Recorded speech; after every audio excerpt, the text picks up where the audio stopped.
Madam Ambassador, thank you so much for having us here. I'm delighted to be with you. Thank you. Madam Ambassador, I'd like to start with an issue that is of great interest for Polish citizens. I mean the U.S.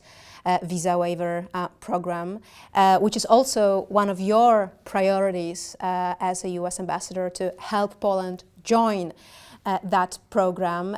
This week, the embassy in Poland launched a campaign in order to help Poland reach that goal. Tell us more about this campaign and your efforts in that respect. Well, in order to be admitted to the visa waiver program, there are two basic steps. One is a legal framework for intelligence sharing. Now, we're well on our way to meet all those requirements. And the other one is the visa refusal rate, and it must be under 3%. We're close. I can say that to you, but It's below 4% right now, right? it's definitely below 4%, but it has to be below 3%. Now, of course, we're reaching out to all Poles to come in and apply for a visa so that we can get that number down. My goal is to have it done by the end of the fiscal year, which is the end of September. And that's why we're calling on all Poles to come in and help us get that number down. I think that we have a real shot of getting it by the end of September. It starts all over again on October 1st. We will definitely have it by the end of the fiscal year in 2020. My goal, of course, is to have it sooner. So that's why we've launched this campaign, because we are so close, but we're going to get there. Let's talk about the U.S. military presence in Poland. Tell us, at what stage are the negotiations right now? Some like to call it Fort Trump.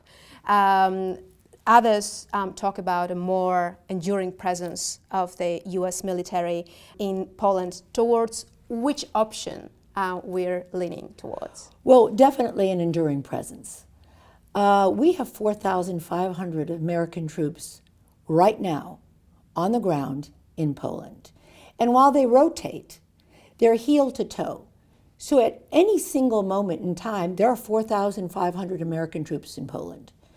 We're looking to probably put more troops here. I can't give you a number, but we want to enhance our presence here. These negotiations, I think, probably will be completed by certainly the end of this fiscal year. But we are committed to Poland as one of our most important allies. Poland in NATO is the eastern flank of NATO. We realize that. And as such, we are committed to really strengthening our military alliance, given the importance of the region and NATO. But if I understand you correctly, it will not be a permanent base that Polish authority asked for, like President Duda, for example, in Washington when he met with President Trump. He was talking about the permanent base, U.S. base in Poland. Well, you know, I'm always a little confused by that, to be quite frank with you, because we permanently have here, at any moment in time, 4,500 troops. There are numerous bases in Poland. Presently, we are using all of them. We will continue to work on the infrastructure and shore up our capabilities and interoperability here. So while it may not be permanent in the sense of the term, that permanent, but we are here. We are here for the long run. The United States is here, and we intend to stay here. And the negotiations might end even this year? When would you say? Certainly, I think that we will have an agreement by the end of this year. But this is a long-term, to your point, but permanent. This is a long-term commitment. I mean, this is going to be investments in infrastructure, in training, in interoperability. So we're here for a long time. And the agreement, I do believe, will be finished by the end of the year. But in terms, we will be constantly working together forever, as far as I'm concerned. So just to clarify, if we can have the agreement by the end of this year, will the U.S. troops be able to come to Poland during the current term in office of President Trump? Well, the troops are already here. There's already 4,500 troops here. There may be some additional troops. Mm-hmm. And yes, and I will tell you, as a matter of fact, we have an exercise coming up in this calendar year in which we're going to have 35,000 troops here for that exercise. So I understand that it can be complicated, but the point is we have troops here all the time. It's just a matter of numbers. You mentioned the infrastructure in Poland. The Department of Defense in mid-February came up with a list of projects that should be examined in order to determine whether they will be financed by the DoD or impacted by the cuts that might be planned due to the national emergency and the border wall with Mexico. On that list, we can also find some military infrastructure projects in Poland, like Powice Air Base. Do you think that it is possible that a delay or maybe a cancellation of this project is possible? Shall we be concerned about that? Well, let me just say this. Possible is a word that, of course, anything's possible. But we haven't done our budget, and that's just a laundry list. The budget has not been done for 2020. So I really can't comment on what ifs. I do know that we're committed to enhancing our presence in Poland and everything that goes along with that. Madam Ambassador, another issue that sparked a lot of debate in Poland is the JUST Act, the 447 one that has been signed by President Trump about the restitution. Mm-hmm. Has any steps already been taken by the State Department in that respect? You know, I think there's a misunderstanding of what the JUST Act is. It is a report, a one-time report. It doesn't tell anybody what to do. It has no numbers in it in terms of how much or anything like that. It is a one-time report about countries and what progress they've made. That's all it is, a one-time report. It dictates nothing. It's simple information. But if there is a report, there might be also a follow-up. There is also a reason for a report, right? Not necessarily. The report is actually to give information. It's merely to lay out information with respect to what countries have done around restitution. It doesn't say what you should do. It doesn't say what you didn't do. It doesn't say anything about how much money or how it was done. It's strictly a one-time report, and there is no follow-up on that report. It's merely information. Mm-hmm. And when can that report be written? I don't want to give you the wrong information. I think that it's due out in the fall. Madam Ambassador, there is also a lot of speculation about a possible visit by President Trump, another visit by President Donald Trump in our country. There's talks about maybe possibly September this year that polls hope for.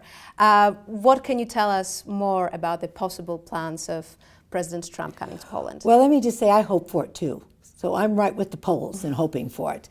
There has been conversation about the president coming again. Normally, nothing in terms of the president's schedule is confirmed more than 30 days out. So let me just say that there is a good chance, but that is not totally confirmed yet. Mm-hmm. The U.S. has been quite vocal, I would say, about the Nord Stream 2 project, the gas pipeline that obviously Poland is very much concerned about. We heard also about the possibility of US sanctions regarding that project. Do you know anything about the plans to impose this kind of sanctions? Or maybe the EU, according to the US, should deal with that issue itself? Well, first of all, we're not members of the EU, so I can't really speak to what the EU is doing. But I can tell you that we are clearly against Nord Stream 2. We do not see it. We don't see it as a business deal. We see it as a political tool.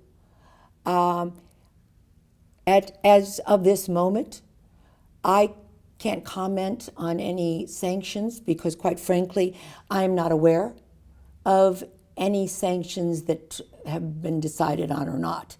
So I can only tell you at this moment I don't know of any sanctions. But I do know that the United States continues to look at how we can send a very strong message that Nord Stream 2 is a tool against the neighbors in this neighborhood that Russia is using to hold countries hostage on their natural gas. Would you like personally to see the sanctions imposed? Do you think that that would be a good idea? Let me just say this. As the representative of the President of the United States here, I don't have a personal opinion. I have only the opinion and the policy of the United States of America, and I don't think I can say it any clearer than we don't like Nord Stream 2. Sure. And what about the 5G networks and Chinese presence in Poland? We know that the United States has been also quite critical about the more and more enhanced Chinese presence in Europe, and there's also a lot of talk right now about the 5G networks. The UK has recently allowed the 5G gear in its country. According to some reports, Poland is unlikely to enforce and to stop basically 5G networks in Poland. The European Commission also has fallen short of basically banning the EU countries to allow that 5G networks to operate in Europe. Is the United States disappointed? Would they like to see a different course of events regarding the Chinese presence in Europe? Well, we've been very clear on how we feel about 5G and the Chinese. We've had a lot of experience with the Chinese stealing our intellectual property. The Chinese government, literally, it's right there in the law. They're perfectly transparent about the fact that any Chinese company has a duty to respond to anything the Chinese government asks them for. Any information, anything they have. As a result, we do not feel that it is safe to have any Chinese 5G networks anywhere because of the security issues. We can't dictate to our allies. All we can do is encourage. But we also have made it very clear that it will impact the things that we do with our allies around security. Because obviously, if we don't trust that network, that impacts what we're going to do with our allies. So I think we've been very clear on this, and we're still hopeful that our allies will see the Chinese for what they are. Mm-hmm. Are you trying to convince also, or to encourage maybe Polish authorities to be more maybe careful about the Chinese presence in Poland as well? Well, of course, because Poland is an important ally of ours. We have a lot of intelligence sharing. We have a lot of military interoperability. So, of course, we are trying to explain our point of view on it.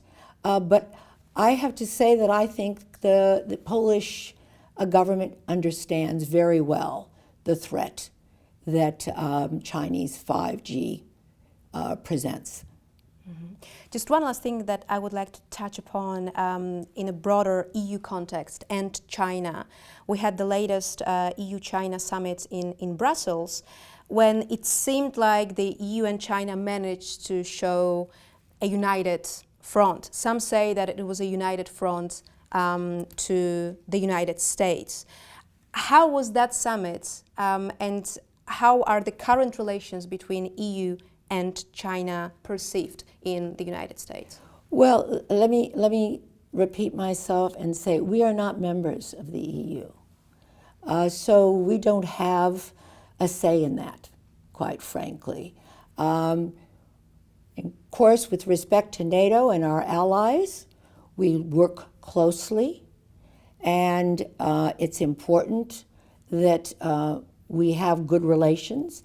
But with respect to what the EU does on its own with any other country, I really can't comment on, because that's not part of my portfolio. Sure, but there was a time that the United States, it seemed like it tried to have also the EU in the united front against China. Now it seems that that strategy, if there was such a strategy, didn't really work. Well, I don't know if there was such a strategy, and I don't know if it hasn't worked. I do know that we are certainly going from ally to ally, showing them the information that we have, explaining our position on Chinese technology and our concerns over Chinese 5G. So I can say that we have made some considerable progress in that area, but of course, at the end of the day, it's up to each country to choose the way they're going to go. But they have to understand that there are consequences to that with respect to our intelligence sharing. What kind of consequences? Well, obviously, we can't share intelligence with someone if we don't believe that the network we're sending that intelligence over is secure. If we believe that we want to share some intelligence with you, but by sending it to you, the Chinese will get it, we're not going to send it to you. Mm-hmm. It's that really simple. It's not complicated. It's that we have to trust in our communication. So you're basically saying that if European countries like Poland enhance their cooperation with the Chinese, that will have consequences on the U.S. cooperation with them? Of course it will. Again, we have to protect our security. And that's the first responsibility of the President of the United States, to keep American citizens in the United States safe and secure. And we're not going to do anything that we believe is going to compromise that, regardless of who it is. Madam Ambassador, thank you so much. Thank you.